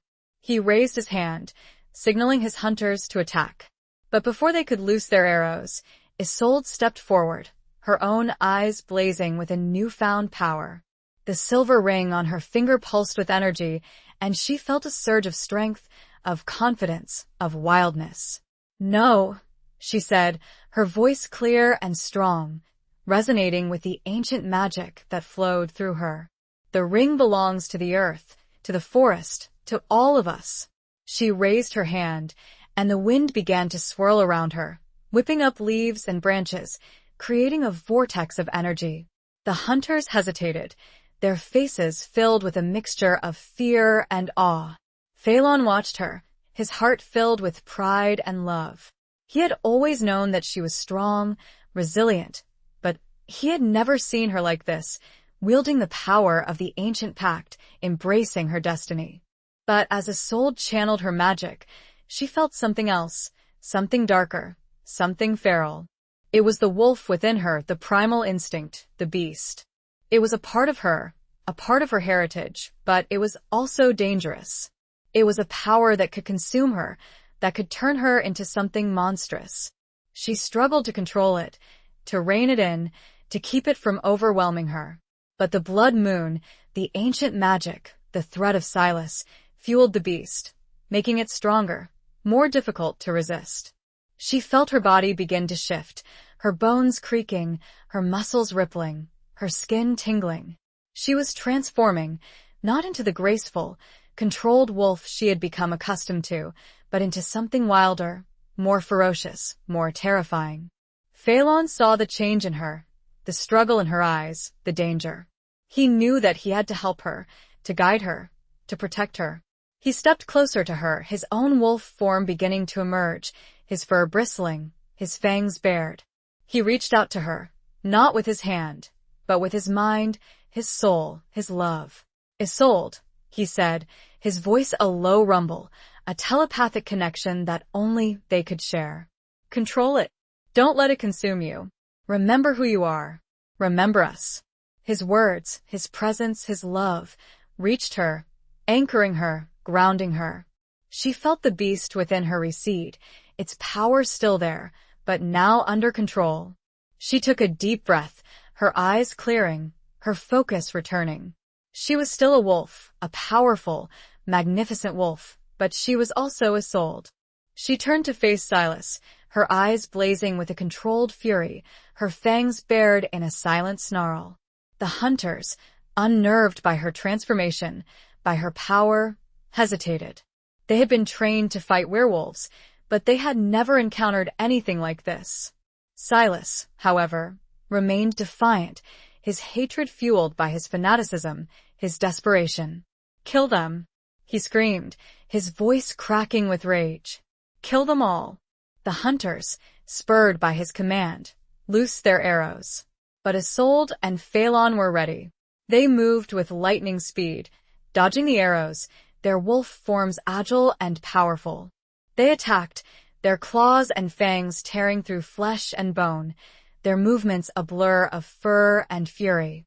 The battle was fierce, bloody, a clash of ancient forces, a struggle for the fate of Blackwood Forest, for the balance of the world. Isolde, embracing the power of her wolf and the ancient pact, was going to fight. But how will this battle end? Chapter 17.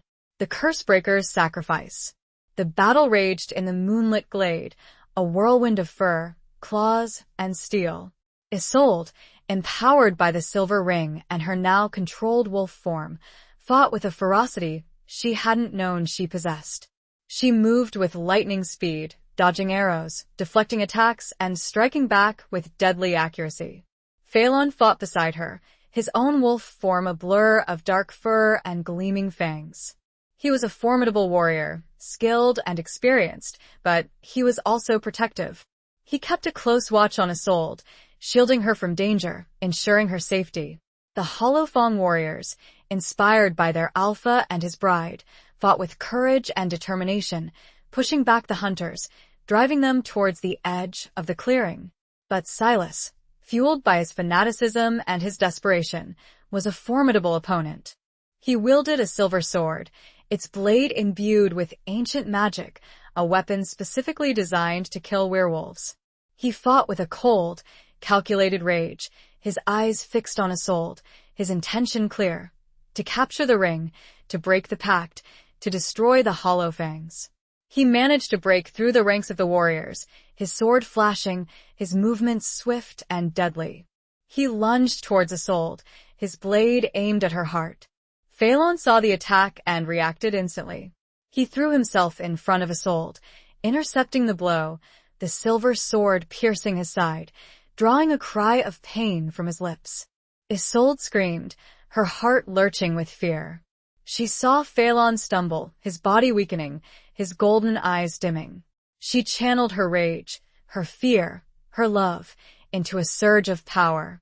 The silver ring on her finger blazed with light, and a wave of energy erupted from her, throwing Silas back, sending him crashing into the twisted oak tree. The hunters, seeing their leader fall, faltered, their resolve crumbling. The Hollowfang warriors, sensing their advantage, pressed their attack, driving the hunters out of the glade, scattering them into the forest. Isolde rushed to Phelan's side, her hands trembling as she examined his wound. The silver sword had pierced deep, and he was losing blood rapidly. She knew that silver was deadly to werewolves, that it prevented their healing abilities, that it could kill them.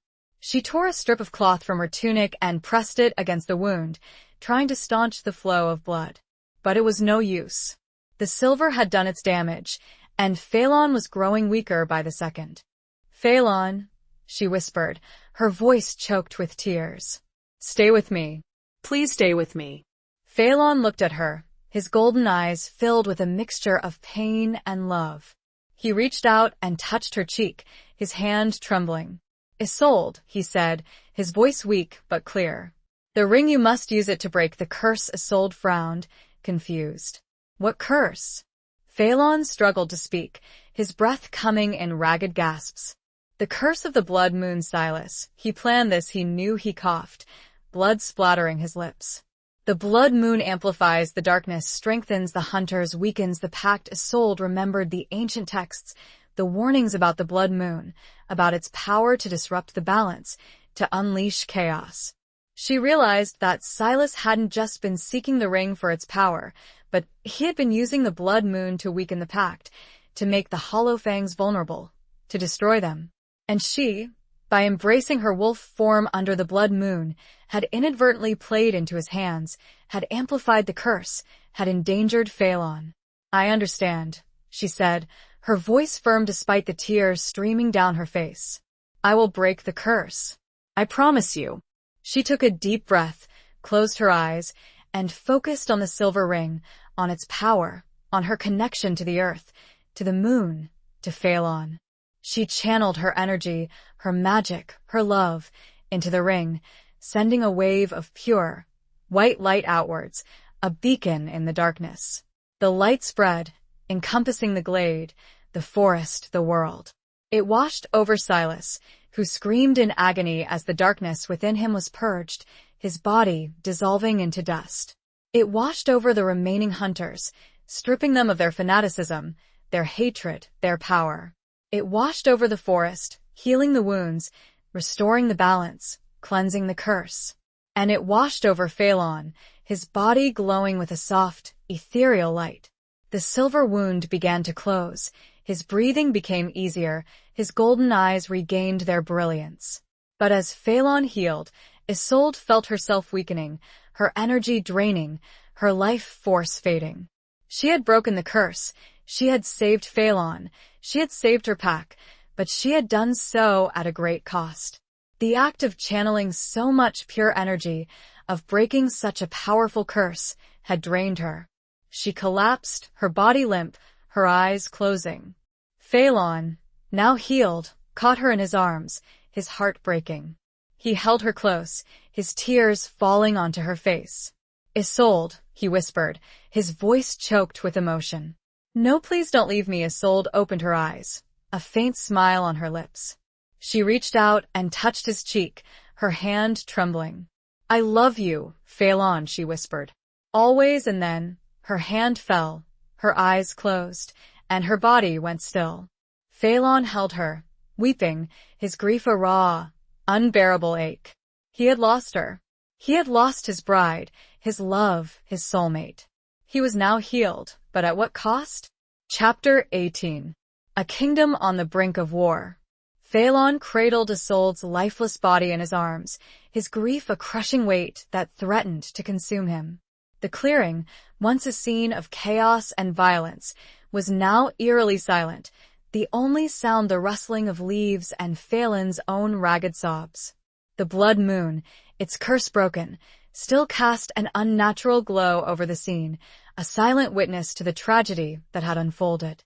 The Hollow Fang warriors, their battle won, gathered around their alpha and his fallen bride, their faces etched with sorrow and disbelief. They had witnessed Isolde's sacrifice, her courage, her love. They had lost a leader, a friend, a hope. Phelan, lost in his grief, was oblivious to their presence. He held Isolde close, his tears falling onto her face, his heart shattered into a million pieces. He had found his soulmate, his love, his destiny, only to lose her in the blink of an eye.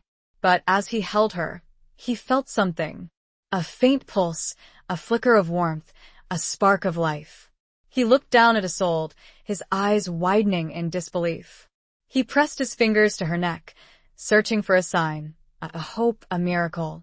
And there it was, a faint but steady heartbeat. He gasped, his heart leaping with a mixture of joy and relief.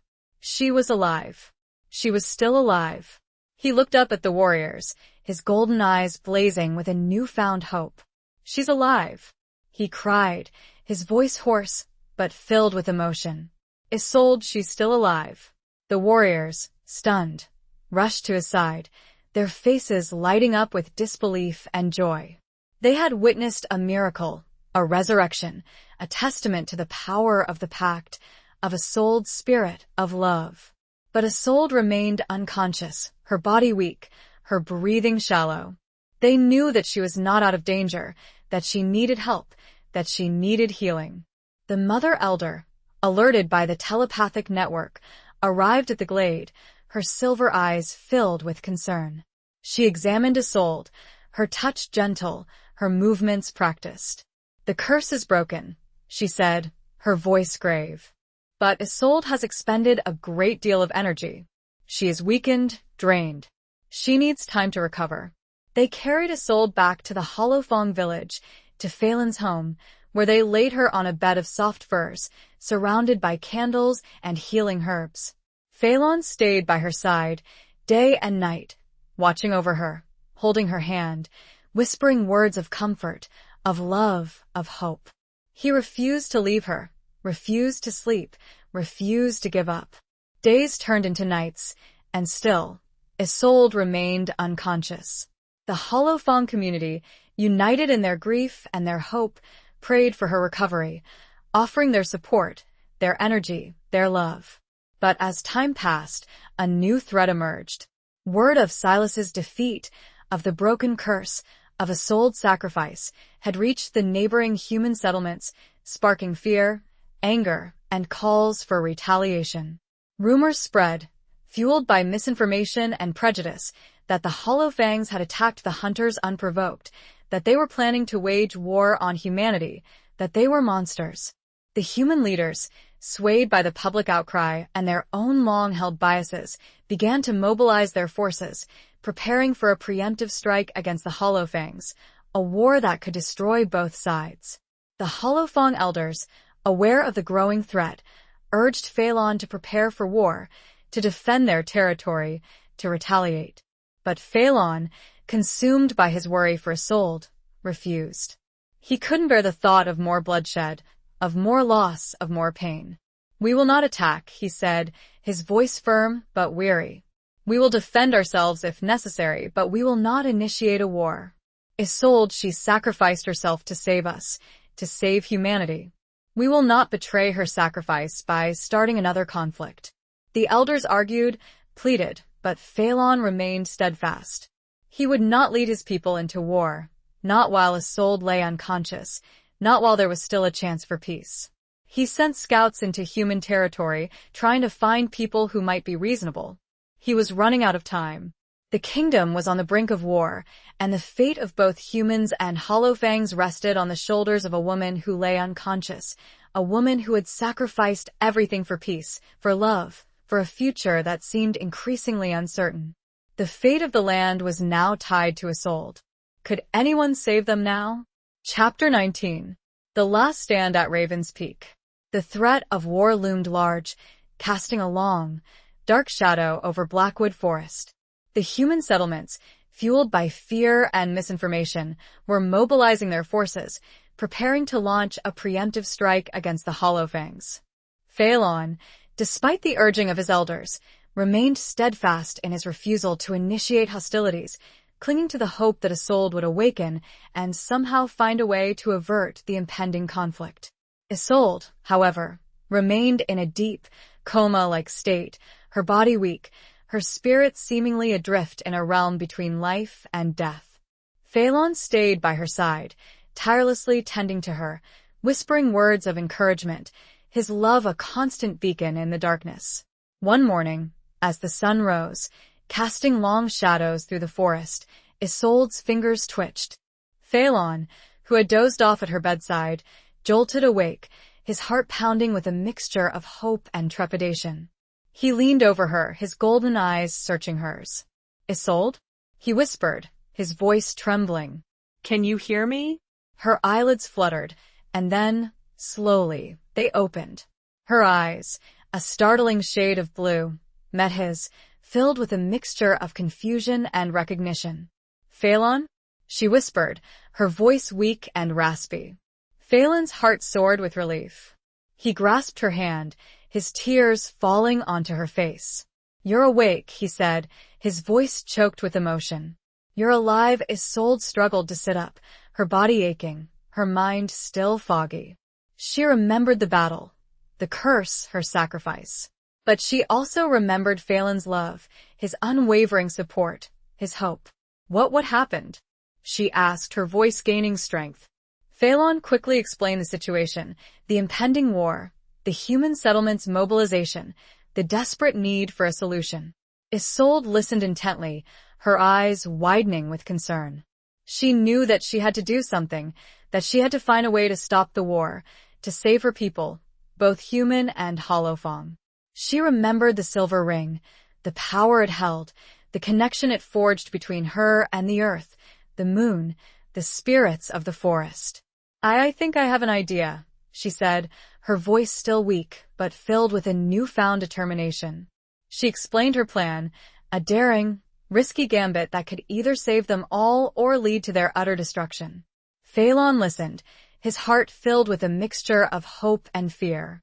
He trusted Isolde, he believed in her power, but he also knew that her plan was incredibly dangerous. "Are you sure about this, Isolde?" he asked, his voice filled with concern. "It's too risky." "You're still weak." Isolde smiled, a faint but determined smile. "I have to try, Phelan," she said. "For our people. For our future. For us." Phelan nodded, his golden eyes filled with love and admiration. He knew that she was right, that she had to try. He would stand by her side no matter what.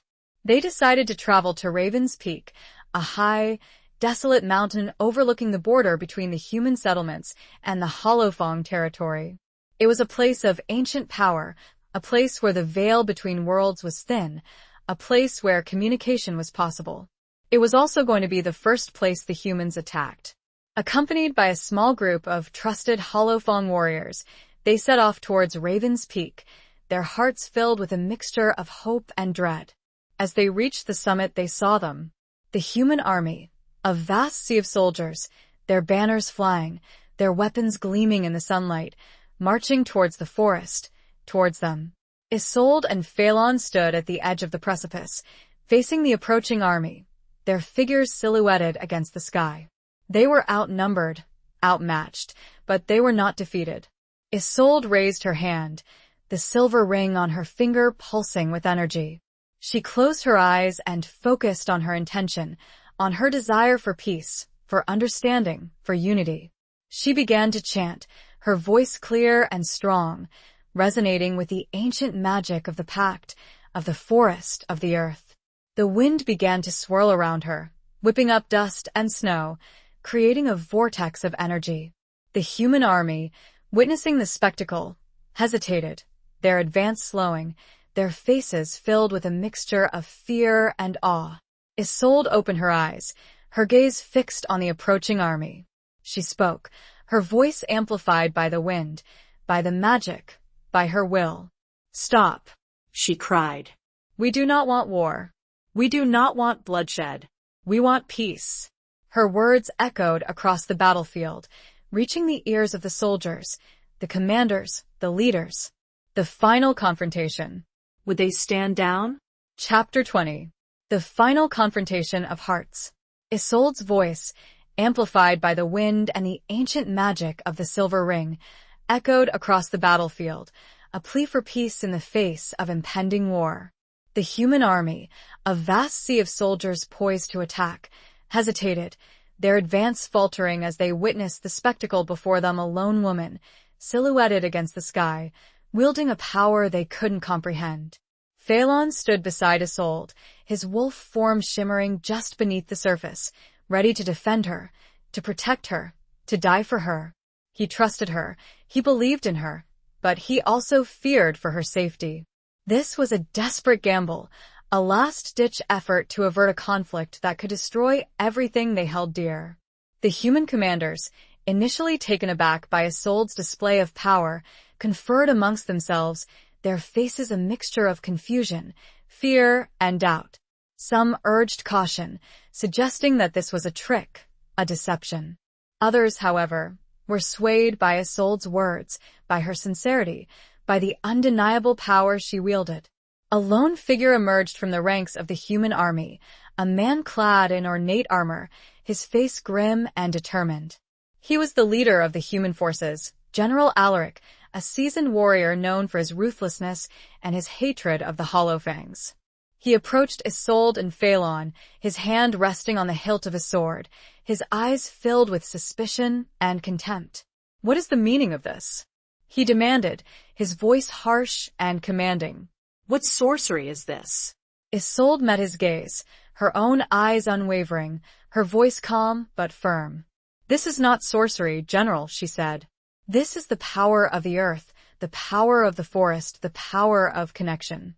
She held up her hand, the silver ring on her finger gleaming in the sunlight. "This is a symbol of peace," she said. "A symbol of unity. A symbol of hope." General Alaric scoffed, his eyes narrowing. "You expect us to believe that?" he said. "After your kind attacked our hunters, after you threatened our settlements?" Isolde shook her head. "We did not attack unprovoked," she said. "We defended ourselves. And we do not threaten your settlements. We want only to live in peace, to coexist, to share this land." Phelan stepped forward, his golden eyes blazing with defiance. "We are not your enemies, General," he said. "We are your neighbors. We are the guardians of this forest, the protectors of the balance. And we seek only peace." General Alaric remained unconvinced, his hand still gripping his sword. "Words are cheap," he said. "Actions speak louder. And your actions have proven your hostility." He turned to address his army, his voice rising in a rallying cry. "Soldiers," he shouted, "these creatures are not to be trusted. They are monsters, abominations. They must be destroyed." But as he spoke, something unexpected happened. From the ranks of the human army, voices began to rise, voices of dissent, voices of doubt. "Wait!" One soldier cried. "Listen to her. We don't want war." Another shouted. "We want peace. They're not monsters." A third voice exclaimed. "They're just different." The dissent spread, growing louder, more insistent, until it became a roar, a chorus of voices demanding peace, demanding understanding, demanding an end to the conflict. General Alaric, stunned by the sudden turn of events, looked at his army, his face a mask of disbelief and rage. He had lost control, his authority undermined, his hatred challenged. He turned back to Isolde and Phelan, his eyes filled with a mixture of defeat and begrudging respect. "Very well," he said, his voice grudging. "I will hear you out. But if this is a trick, if you betray us, you will face the full force of our wrath." Isolde nodded, her heart filled with a mixture of relief and hope. "We will not betray you, General," she said. "We seek only peace. And we believe that peace is possible." She turned to address the assembled army, both human and Hollowfang, her voice clear and strong, resonating with the ancient magic of the silver ring. "We have been divided by fear," she said, "by misunderstanding, by hatred. But we are not so different. We all share this land. We all breathe the same air. We all want the same things: peace, prosperity, and a future for our children." She spoke of the ancient pact, of the bond between the Corbins and the Hollowfangs, of the need to maintain the balance between the human world and the world of the Fae. She spoke of her own journey, her transformation, her love for Phelan. Her words, imbued with the power of the ring, touched the hearts of the listeners, both human and Hollowfang. They saw her sincerity, her courage, her love. They saw the truth in her words, the possibility of a different future, a future of peace. General Alaric, moved by Isolde's words, by the reaction of his own soldiers, by the undeniable power of the silver ring, finally sheathed his sword. "We will stand down," he said, his voice firm but no longer hostile. "We will give peace a chance. But we will also be vigilant. We will not be deceived." The human army, relieved and hopeful, lowered their weapons, their cheers echoing across the battlefield. The Holofong warriors, their tension easing, responded with their own cheers, a chorus of celebration and relief. Isolde and Phelan, their hands clasped together, looked at each other, their eyes filled with love, with gratitude, with hope. They had done it. They had averted a war. They had saved their people. They had found peace. It was a long, painful road, but finally there was peace. The final confrontation had not been a battle of weapons, but a battle of hearts. And love, understanding, and the courage to choose peace had prevailed. The day was won, and they returned to their village. What happened after this great feat? Epilogue. The days that followed the averted war at Raven's Peak were filled with a cautious optimism. The immediate threat of conflict had receded, replaced by a fragile truce, a tentative understanding between the human settlements and the Holofong pack. General Alaric, though still wary, had proven true to his word, withdrawing his troops and initiating a dialogue with Phelan and Isolde, seeking to establish a lasting peace. The silver ring, now recognized as a symbol of unity and cooperation, played a crucial role in these negotiations. Isolde, empowered by the ring and her deep connection to both the human and Holofong worlds, acted as a mediator, a bridge between the two cultures, fostering understanding and dispelling long-held prejudices. Phelan, his leadership strengthened by his unwavering commitment to peace and his love for Isolde, worked tirelessly to build trust with the human communities, offering assistance, sharing resources, and demonstrating the Holofang's commitment to coexistence. The Holofong village, once shrouded in secrecy and fear, gradually opened its doors to the outside world, welcoming those humans who were willing to approach with open minds and hearts. The villagers, inspired by Isolde's courage and Phelan's vision, embraced the opportunity to share their knowledge, their traditions, their magic. Isolde and Phelan, their bond stronger than ever, dedicated their lives to nurturing this newfound peace, to building a future where humans and Holofangs could live together in harmony, respecting each other's differences, celebrating their shared connection to the land. Years passed, and the fragile truce blossomed into a lasting alliance. The human settlements and the Holofong pack learned to cooperate, to trade, to even celebrate together. The fear and prejudice that had once divided them gradually faded, replaced by understanding, respect, and friendship. Isolde and Phelan, though they aged, remained the heart and soul of this alliance, their love a constant source of inspiration, their wisdom a guiding light. They watched as their communities thrived, as children, both human and Holofong, played together in the forest, learning from each other, growing up without the burden of fear and hatred. One evening, as the sun set, casting a golden glow over Blackwood Forest, Isolde and Phelan sat on the porch of their home, their hands clasped together, their hearts filled with contentment. They were old now, their bodies frail, but their spirits remained strong, their love undiminished. "We did it, Phelan," Isolde whispered, her voice soft but filled with emotion. "We found peace." Phelan smiled, his golden eyes filled with love and gratitude. "We did it together, Isolde," he said. "And we did it for them." He gestured towards the village, where the sounds of laughter and music drifted through the air, a testament to the thriving community they had built, the future they had secured. Isolde leaned her head on his shoulder, her heart filled with a profound sense of peace. She had found her destiny, her purpose, her love. And she had helped to create a world where others could do the same. As the stars emerged, twinkling in the night sky, Isolde and Phelan closed their eyes, their hands still clasped together, their souls forever intertwined, their love a beacon of hope, a testament to the power of unity, a legacy that would endure for generations to come. The forest whispered their names with affection, and the wolves sang a soft lullaby. The end.